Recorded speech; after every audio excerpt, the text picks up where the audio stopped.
Isa pa kaya madaling magtago at tumayo.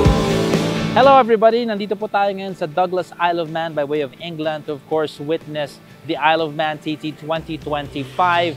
This is a Metzler VIP experience. Of course, the first time I was here was back in 2018. I encourage you to check out that video. Medyo iba rin yung experience ko first time around. The last time kasi medyo na-overwhelm ako. It's my first time to see really fast bikes really close to you, watching it all the action. So they closed down the entire route. We're talking about 37 miles ang haba ng ruta nila. First time around, I also got to ride the track. They had me ride with an XTT racer, pero kotse, hindi motor. Pero kotse pa lang dahil yung track yung dinadaan natin akit baba, it's pretty crazy. Quick background on Isle of Man TT. This started in 1904. During that time, kotse. And then in 1907, sinama na nila motor. 1907 onwards, more or less every year, tuloy-tuloy lang ang Isle of Man TT, with the exception of the First World War, syempre tigil doon, and World War II, tigil din doon. Mr. Dunlop is one of the most celebrated racers and champions of Isle of Man TT. Basically, sobrang na-master na niya ang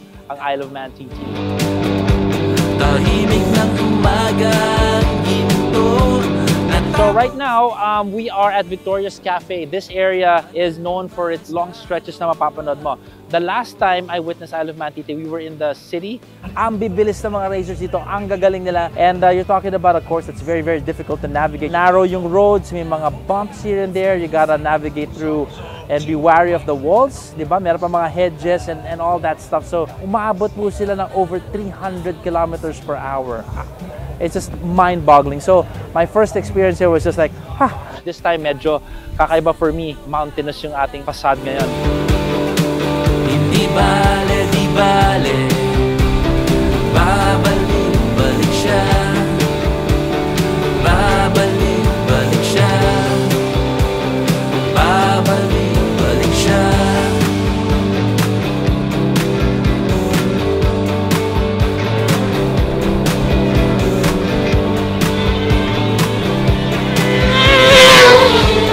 Ang difference po nitong Isle of Man TT, let's say if we compare it to a racetrack race or like MotoGP or WSBK, it's tough kasi yung roads natin, it's not as wide. Yung paggawa ng kali, it's not as refined as yung mga ginagamit na sa racetrack. So, may pang-araw-araw factor na kali to, and the roads are narrower, plus you have some obstacles. So, it's suffice to say, mas mahirap siyang track actually than any other racetrack out there. Isle of Man course is just tough, di siya madali.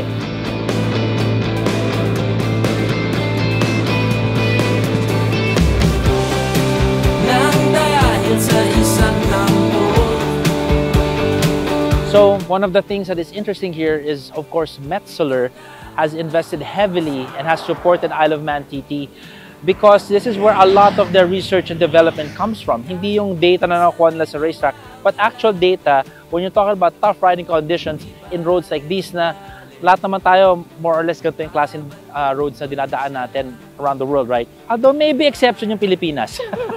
Roberto! Nice to meet you. Buongiorno! So you're getting a lot of data with high-stress tires. I mean, tell us what that is all about. Welcome here in our track. Of course, for us it's very important to give to the riders the best solution they want.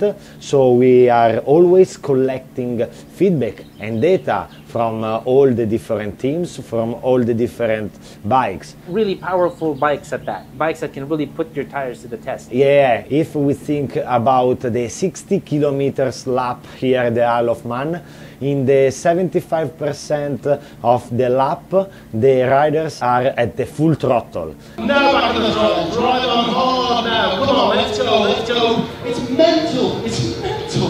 Okay, braking out of the bridge, there's the braking point. Into this one, don't go in early. Second one, now, in for number 2. Come across the white line, back into number 4, just there. Hard on the throttle now, back to 4th, back to 5th. This is very stressful for the tire, so we are making special development for this tire. We can see here we have our product that we are bringing at the Isle of Man, that is the Metzler Racetech RR Slick in this case. So we introduce a new carcass in this tire that is stiffer, and with this stiffer carcass the motorbike and the tire will be very stable. The most special part is the central stripe. This central stripe is stiffer and is 45 millimeters wide. Is harder and give to the rider more stability. Then they are searching, of course, for grip in the curve, so we put a properly racing compound on the shoulder in order to have the highest grip possible when you are turning in the high speed corner, but also in the low speed corner. A very important part is the integrity of the tire, because here the lap is very long and is very dangerous. Three key important messages will be stability, versatility, very different tarmac, very different temperature of the asphalt, and the last but not the least is the integrity. It's like a nail. Yeah, and you can From feel. Isle of Man? Yeah, it was. Oh my pay God. attention, because also in the side you can touch. This is crazy. John McGuinness was able to finish the lap without any problem, and then we changed the tire. Really? Course. Yeah. So guys, you see the nail? Look at that.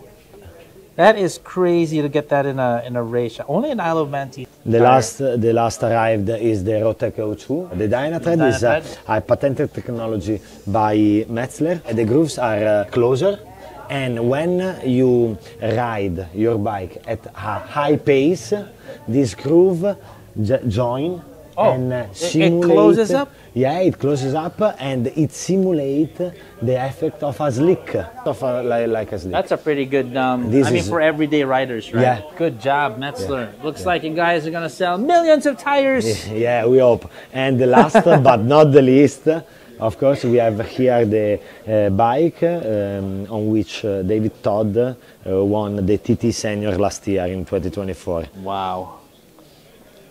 Look at that, folks. Winner bike right in front of us using Metzler.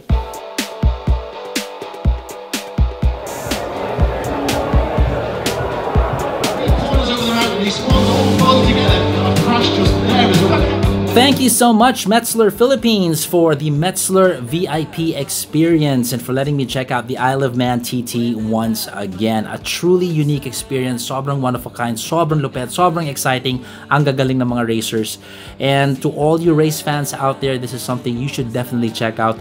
Pag ipunan ninyo ito, it is something that you will remember for the rest of your life. Dali mo yung pamilya nyo and have a great time. Again, Metzler, thank you so much. We are also very excited with the results of your data gathering to further improve our tires kasi nakukuha nilang mga numbers dito. For me, those are really important numbers kasi high stress test level ito ng mga tires on roads na identical to practically all the other public roads out there in the world.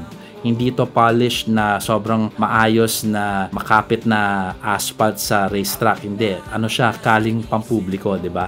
So, I am sure that this will better improve their tires. And when we have better tires, it just means that we are safer on the roads. This is Zach for Makin Around the World. Ciao.